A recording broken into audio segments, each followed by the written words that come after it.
Concerning kaya sa box to mga idol, nakuha kasi ni Giannis yung bola. Then makikita mo na yung co-star niyang si Dame ay ganyang mukhang hinihingi yung bola dyan. Kahit noong nagsimula silang gumalaw ay ganyan pa rin po ang postura ni Dame. Pero hindi na lang din siya pinansin ni Giannis. Then ayan, tinawid niya yung bola at may ball screen action sila ni Brook Lopez. Tignan niyo si Dame dito, nanood na lang mga idol. Hindi na ready yung postura niya na soluhin yung bola at tumabi na lang din dito para magkaroon ng espasyo syempre itong si Giannis sa kanyang pag-atake. I think concerning talaga to sa box mga idol kasi kung kunwari Warriors to, malamang tatakbo na si Dame dyan papunta kay Giannis para kunin yung bola at mag-handoff sabay magkukumahog ang depensa. Pero sa opensa na ito ng Bucks, pinilit ni Giannis sa pumasok. Sayang lang ang presensya ni Dame dyan at ayan nga, naagawan pa.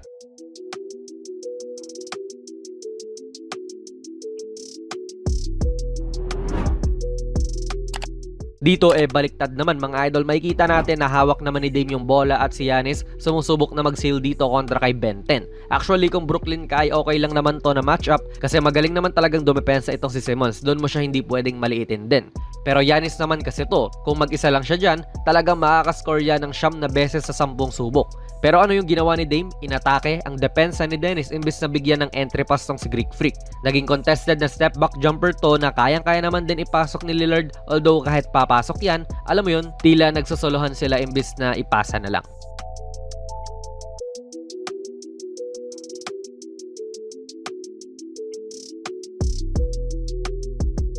Tignan nyo kung gaano kadali po kung top tier ang chemistry ng dalawang to. Same situation lang to pero sa kabilang side nga lang. Pero ngayon ay ibinigay na po ni Dame ang entry pass. Though tumigil ang opensa pero Giannis naman din yan. Na-foul na lang din siya.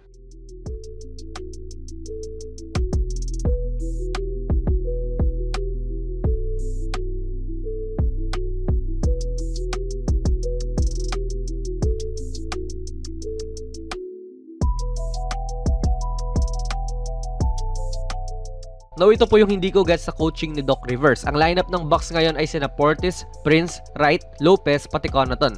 Bro, hindi ko alam kung bakit ganyan ang sinalta niya hindi naman foul trouble si Giannis, si Dame ay kakaupo lang. Dapat staggering ang minutes ni Giannis pati Dame magsasalitan sila. Sabay umiinit na nga rin si Dame gawa nga nung pinaupo na si Giannis tapos ayun, pinaupo rin siya. Sorry kung tila nagmamarunong tayo pero yung best 2 players niya sa team nagkakasabay umuupo sa bench in which ay dapat nagsasalitan nga lang sana. Wala tuloy first option dito at ganyang nagka-turnover sila.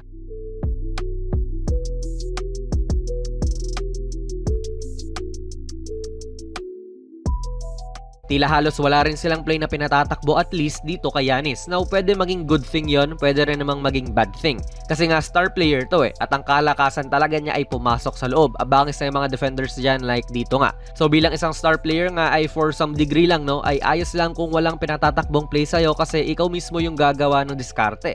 Dito hindi na nga siya nakatake pero reload lang din yan para sa kanyang post-up opportunity. Tamang ISO lang din siya at ang mga kampi niya ay mga nag-aabang lang din if ever na mapapasahan sila ni Greek Freak. Dito nga lang ay naging epektibo ang Nets na hindi siya papasukin. Literal na tinulak din po ni Dennis ng kampi niya para lang talaga may multiple defenders na sumasalubong dyan kay Antetokounmpo. So yun nga, for some degree ay ayos lang din talaga yung sariling sikap kasi star player naman siya. Nagagawa niya rin yan halos every single time na aatake siya. Nagresulta naman din to ng okay na look kaso nga lang ay mintes.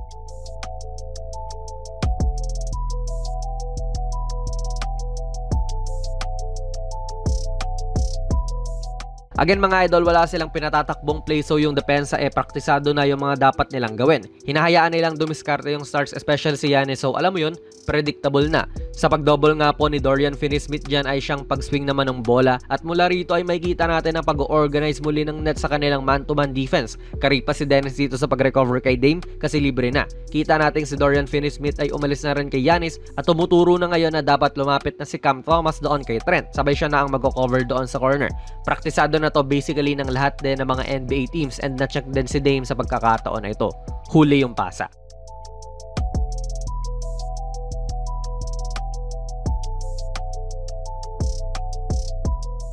Dito kita nyo na nag-side pick and roll silang dalawa. Classic play lang din naman to Pero yun nga, nakakagawa ka kasi ng mga cross matches kahit pa ganito kasimple na play. Mapapatanong ka na lang if okay bang tumapat si Ben dyan kay Dame o aangat ba siya? Magda-drop cover ba? Mag-hard show? Then kay Dennis, then lilipat ba siya kay Giannis? Mananatili kay Dame? Mga ganong klaseng tanong sa depensa mga idol. Kesa yung puro ISO kay Giannis na predictable naman din. Di nagka-easy dunk nung nagkamali ang depensa.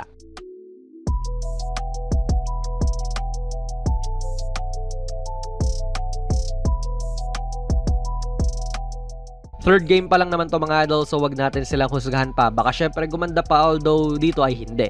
Tila hindi alam nung iba yung gagawin nila. Syempre, may double kay Giannis ngayon kasi another ISO na naman to sa kanya. Ano yung sinabi ni Dame dyan? Mukhang tumuturo siya kay Trent na manatili sa kanan kasama si Giannis. Kaso ISO nga so dapat talagang umalis si Trent dyan.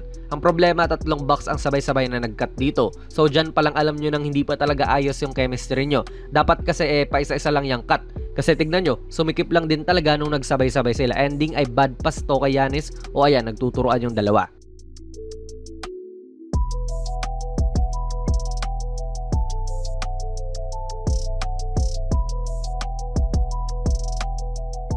Well, ganyan nga mga idol ang ilan sa mga pinagawa ni Coach Doc Rivers dito sa Bucks kontra nga sa Brooklyn. Today ay talo na naman sila. Shoutout sa idol nating nag-request nung Bucks naman daw kaya ito na. Talented po ang lineup nila na ito mga idol. Ewan ko lang kung tama ba ang ginagawa ni Coach Rivers para ma-maximize yung talent po na ito.